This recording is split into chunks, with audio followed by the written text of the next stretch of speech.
There's been a lot of talk recently about the United States acquiring Greenland. This is a classic case of someone trying to buy something that simply isn't for sale. When Trump first started mentioning that he wanted the United States to have Greenland, the general reaction from the world was nervous laughter.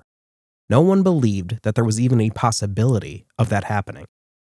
That is until we abducted the leader of a sovereign nation from his capital and then claimed that we were going to run it until we get an administration that we like in charge. I've already made a video about Venezuela, so if you're curious, go check it out. Maduro was horrible. It's probably good that he's gone. I would have preferred it to happen in a more organic manner, and have severe doubts that this administration has the best interest of the Venezuelans at heart. This could all end very poorly, and I don't think they've put enough thought into the consequences of what they've done. January 3rd, 2026 has certainly caused NATO to recalibrate how it interprets Trump's more audacious claims. Greenland was first settled in 986 by Eric the Red after he was exiled from Iceland. The first settlement lasted a couple hundred years before disappearing in the 15th century. Iceland, and therefore Greenland, were originally Norwegian colonies. The Norwegians, Danes, and Swedes joined to form a single power in the late 14th century based out of Copenhagen to counteract the growing Germanic influence. In 1523, the Swedes left the Union and re-established their own sovereignty. The remaining alliance lasted until the end of the Napoleonic War. Denmark-Norway supported the French, and upon their defeat with the Treaty of Kiel, they were split, and Norway was to become part of Sweden, who had sided with the British. Former Norwegian colonies were to stay with Denmark. After a brief war between Norway and Sweden, they relented, and the Swedish king was elected the new monarchy of Norway. Norway attempted to resettle the since-abandoned land of Eric the Red in 1931, claiming that it was terra nullius, or nobody's land. They agreed to submit their claim before the Court of International Justice, which ended up siding with Denmark. Greenland's connection to Denmark was briefly severed in 1940 when the Germans invaded Denmark. The United States occupied Greenland with their support in an attempt to protect it from German aggression. The occupation lasted until the end of the war in 1945. Greenland allowed the United States to construct and occupy numerous bases and facilities, two of which are now major airports in the country. Up until the 1940s, Greenland had a very closed-off society. Denmark had a monopoly on trade, with just a few odds and ends being traded between the natives and visiting British whalers. During the U.S. occupation, trade opened up, and locals were able to acquire goods from the United States and from Canada for the first time. Shortly after the war was over, President Truman offered to purchase Greenland from Denmark for $100 million, which was soundly rejected, as the Danes considered Greenland an important part of their history and national identity. A commission was formed by the ruling council of Greenland with the goal to establish a path to modernization for the country. The final report of the commission was released in 1950, with the recommendation that Greenland become a welfare state modeled after Denmark, with Denmark as its patron. One of the major decisions that was a result of this modernization effort was the abolishment of the Danish monopoly on trade. In 1951, Denmark and the United States signed a Greenland Defense Agreement which allowed the U.S. to keep and maintain its bases and establish new ones, so long as Denmark and NATO agreed. A new constitution was established in 1953, removing the colony status and fully incorporating Greenland as a county of Denmark. Greenlanders were given Danish citizenship, and Denmark began a process of assimilation, requiring all government matters within Greenland to be conducted in Danish, and requiring all college-level education to happen in Denmark proper. Slowly, a resistance to the Danification and loss of Greenlandic culture formed. A new movement demanding independence from Denmark fomented and reached its height in the 70s, and in 1987 the University of Greenland was founded to provide higher education in their own language and in their own country. Greenland would gain more and more control and self-governorship over time, while firmly maintaining its relationship to Denmark. Its streak of independence culminating in the 2008 referendum on greater autonomy. They had gained their own legislature in 1979, but now Greenlanders were seen as a distinct people. They now had the ability to police themselves, establish their own laws, and had gained ownership over their natural resources, while Denmark maintained control of the national defense and international relations. Denmark also supplies Greenland with yearly funds to keep it operating. As funding from the mining and natural resources increases, the funding from Denmark diminishes.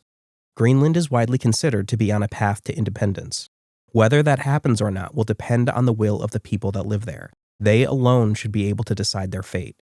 They have allowed the United States to establish and maintain military bases on their land, and have even encouraged more involvement by the United States in recent years in response to the general Russian aggression. Polling data suggests that nearly 2/3 of the population of Greenland support eventual independence from Denmark. This will take time, however, as they don't wish to separate until they can get their own feet under them. There is an acknowledgement by Greenlanders that a crucial component to their current standard of living is their reliance on Denmark, and they do not wish to separate until they can support themselves at the same standard of living. With the sight of independence on the horizon, it is difficult to imagine that the majority of Greenlanders would welcome a takeover by the United States. Denmark is most likely well aware that an inevitable separation will occur. Denmark's opposition of U.S. control over Greenland is certainly due to them wanting to protect their territory, but I believe that there is a part of them that wants to protect the future independence that Greenland is striving for. The United States has had forces in Greenland ever since 1941. We have had a positive working arrangement with Denmark and Greenland ever since. Greenland exists in a very strategically advantageous location, as outside of Russia, it is the largest landmass in the Arctic Circle. There are very few active shipping routes that go through the Arctic Circle, and they only operate seasonally as the colder months make travel impossible due to ice. Contrary to what he says in public, I am sure that Trump is well aware that the ice caps are actually getting warmer, and the restricted shipping lanes that we have to deal with now will not stay restricted indefinitely.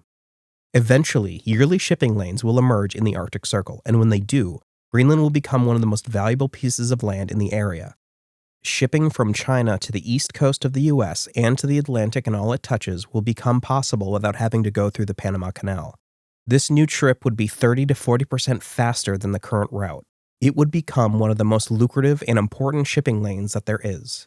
All of these things will happen in the distant future. As for now, in the near future, submarines have no such ice-related travel limitations.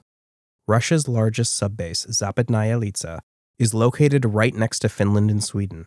For Russia to deploy a submarine from that base and have their boat get to either the Atlantic or the Pacific, they have three options. They can either go through the Norwegian Sea, which is the body of water between Greenland and Norway, which is the most straightforward path to the Atlantic. They could travel through the Atlantic Ocean around Greenland and go between Greenland and Canada through either Baffin Bay or the Labrador Sea, or finally, cut through the Arctic and come out between Russia and Alaska and get to the Pacific. Undoubtedly, the acquisition of Greenland would grant the United States an enormous increase in the monitoring and tracking capability of Russian submarine forces, as there would no longer be a way for them to deploy without passing a U.S. border. Until the opacity of the ocean is overcome by some sort of future technology, the stealth capabilities of submarines make them the most critical of the nuclear triad. Because they are undetectable, they are nearly impossible to plan for. They are the most capable portion of our, and by extension Russia's, nuclear deterrence. In a world where every airstrip capable of launching bombers and every nuclear silo is targetable, it is the undetectable silent behemoth waiting in the depths that would have the last word. In 1960, the United States unsuccessfully attempted to build a network of tunnels and nuclear launch sites under Greenland's ice cap.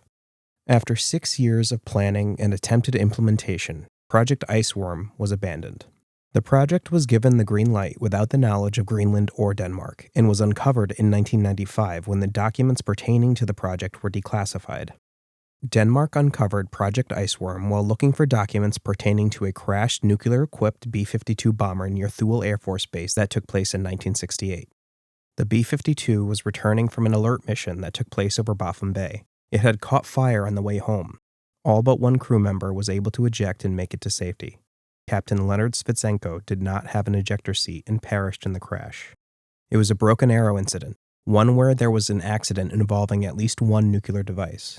When the plane crashed, the conventional armaments exploded, but the 4 nuclear B-28 bombs did not. Radioactive debris from them was scattered by the blast.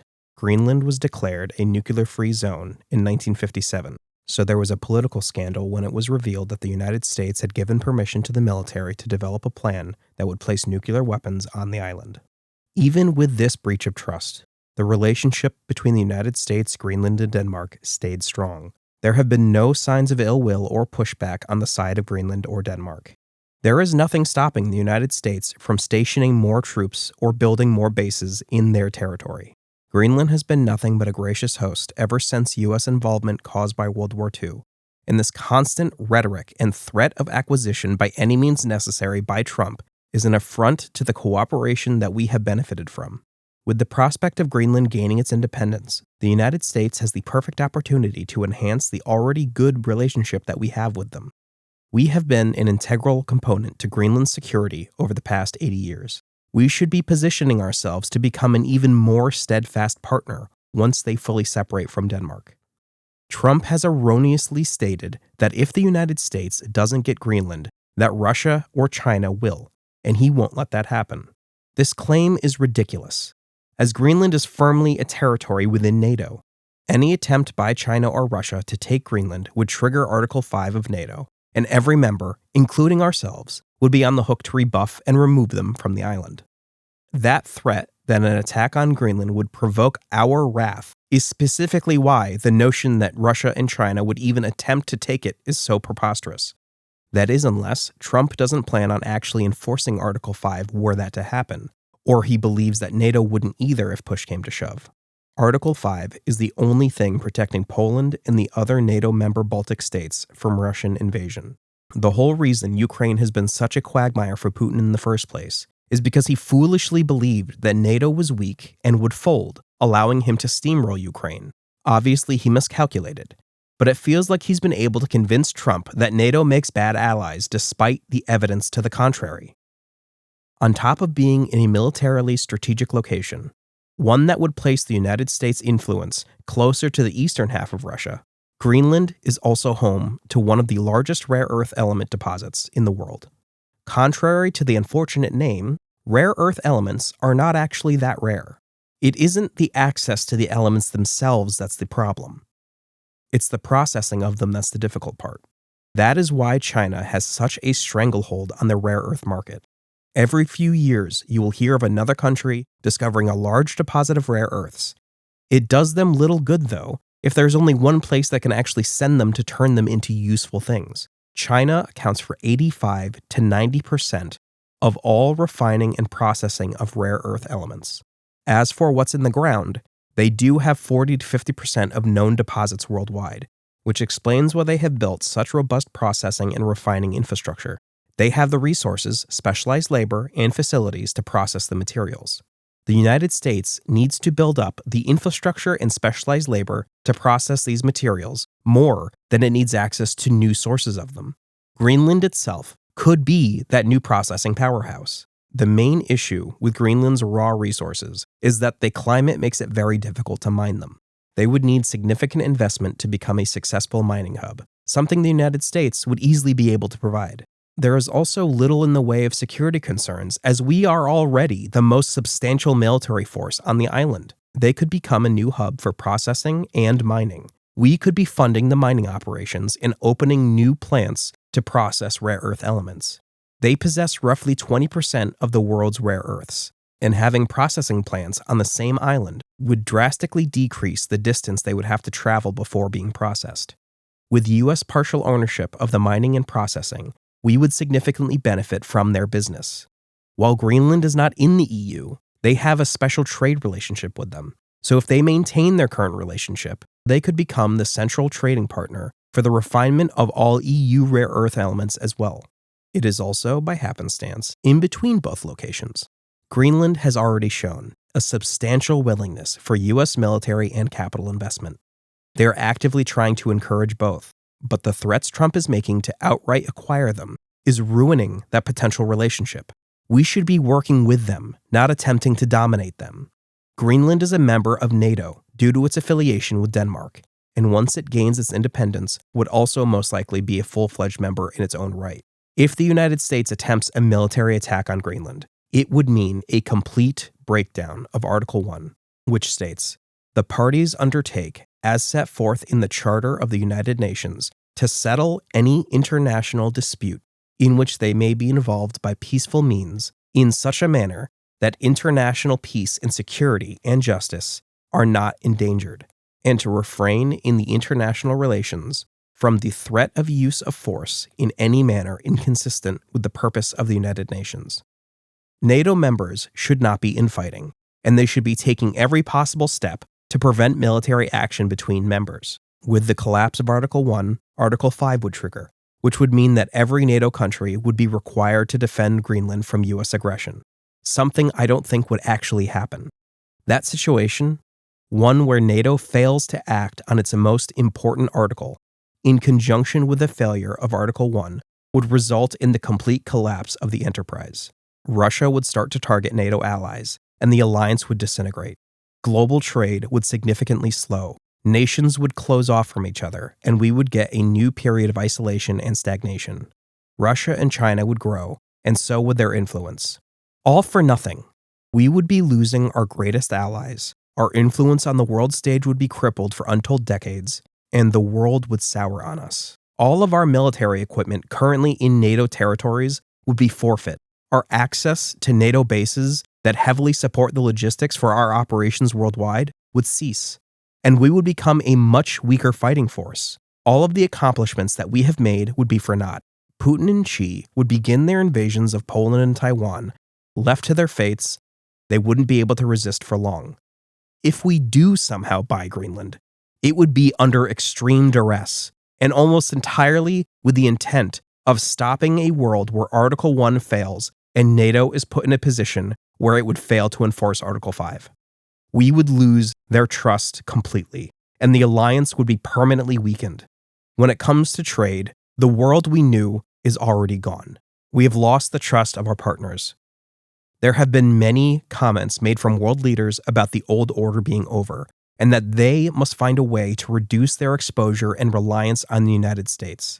To the less informed, this might seem like a good thing, but it means more expensive goods, less influence, and a slower spread of technology and innovation.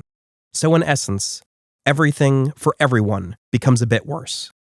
It is most likely too late to return to a world of US supremacy when it comes to trade. Forcing the purchase of Greenland would be the end of the military and security reliance the United States has as well, which again, to the less informed, sounds like a good thing. In reality, that means less influence, less support, less interconnectedness, and less growth in foreign countries that we then get to benefit from.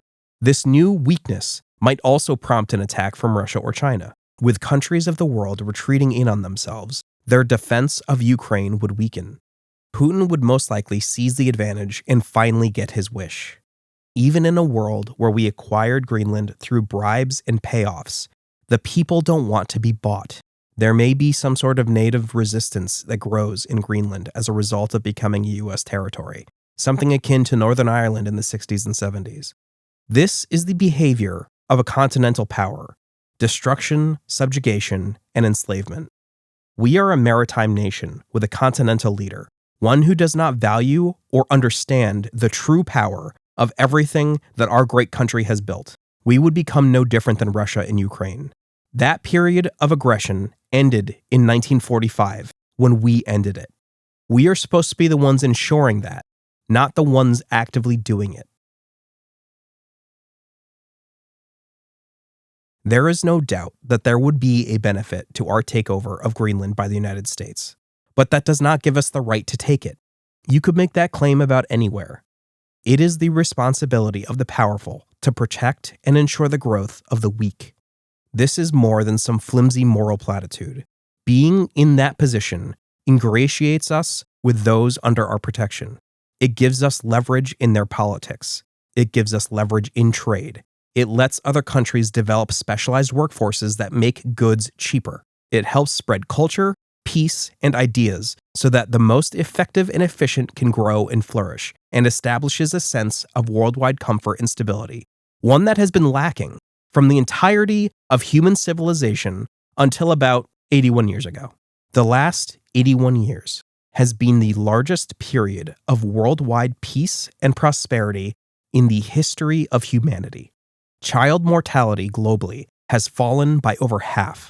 Adjusted for inflation, global GDP has gone from 10 trillion to 170. Literacy rates have doubled. Healthcare, sanitization, and access to clean water has significantly increased. These are the world's accomplishments, but only because we have ensured its safety. Make no mistake, the world becoming a significantly better place is because of the choices made by the United States and its citizens. This is all in spite of a large portion of the world being held under a communist yoke that has been actively stifling us and their own people from progressing further. We have made significant mistakes, but to say that we have not ushered in and overseen the height of human flourishing and cooperation yet seen is inarguable. That should fill every American with pride. But would those in power start shuttering the institutions and throwing away the relationships that our country has spent decades building to strengthen our position on the world stage, it should fill us with dread. Our current leader does not value peace and prosperity, and neither does Putin or Xi. They all see those things as a way to gain power and control. We could be building our relationship with Greenland, one that they have historically and recently been eager to grow. Instead, we are spitting in their face and threatening to beat them unless they submit. It is abhorrent behavior and a direct threat to our closest allies. They are actively moving troops in an attempt to show us how much of a threat they find this. NATO, the organization we profoundly influenced the founding of, is actively posturing against us. This has never happened before. They are moving troops to Greenland in response to Trump's irresponsible threats against them, just like when we moved more troops to Poland when Ukraine kicked off to deter Russia. This is how far we have fallen. Like I have said, I don't think anything would actually come from this dick measuring contest, but that might actually be the worst outcome. An attack by the US on Greenland, if it were to happen, would be a betrayal of everything we and the world has stood for the past 81 years. The greatest period in human civilization.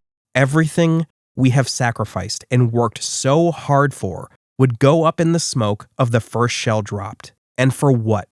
We certainly wouldn't be benefiting from the destruction of NATO, but our enemies would.